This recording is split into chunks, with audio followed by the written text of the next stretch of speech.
इस युद्ध के लिए ये कुरुक्षेत्र की भूमि उचित क्यों है? सर्वप्रथम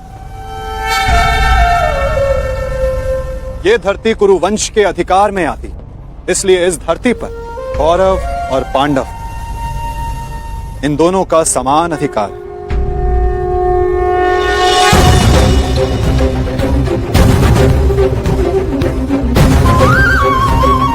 ये भूमि, ये पवित्र स्थल देव नदी सरस्वती के दक्षिण और दृश्यवाही के उत्तर दिशा में आता है।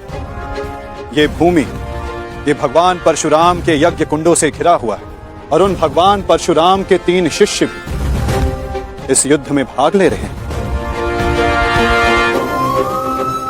महर्षि कुरु ने बरसों तक इस भूमि को जोता और देवों से यह वरदान प्राप्त किया कि जो भी इस भूमि पर मृत्यु प्राप्त करेगा उसे मुक्ति मिलेगी, स्वर्ग मिलेगा।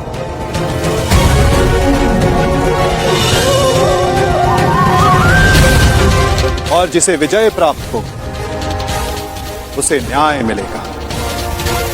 ये भूमि न्यायदात्री, पाप नाशिनी है और ये युद्ध भी न्याय के विजय के, पापों के नाश के लिए हो रहा है।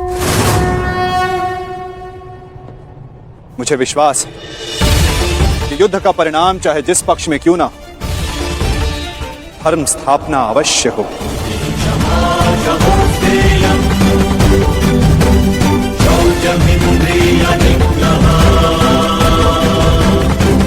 आज से 1 सप्ताह के बाद युद्ध की तिथि निर्धारित हुई।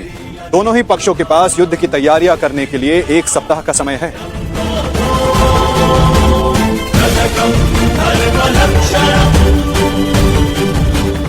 और उसके पश्चात दोनों ही पक्ष यहां पुनः उपस्थित होंगे।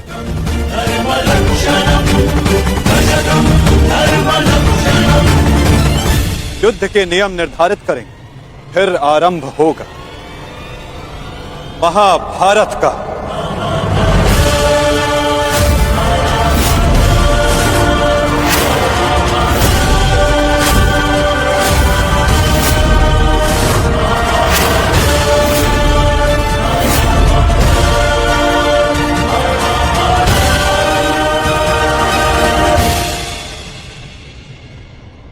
हेलो अर्जुन,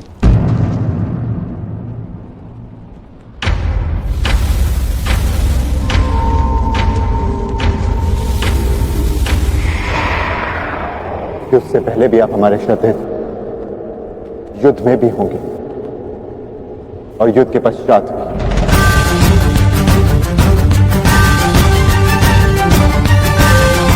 प्रणिपात।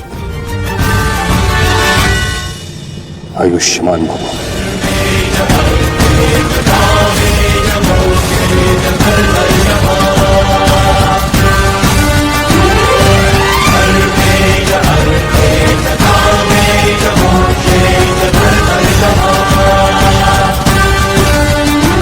यशस्वी भव।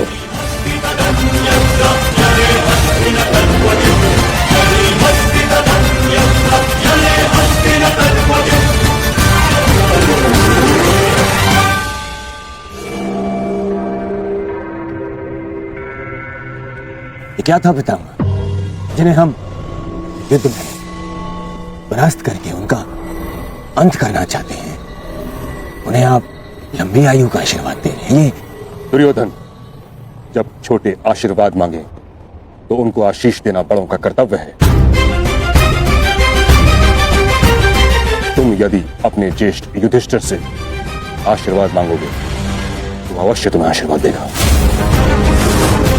इतनी बड़ी सेना है तुम्हारे पास, मेरे केवल एक आशीर्वाद देने से तुम अपना आत्मविश्वास खो बैठे।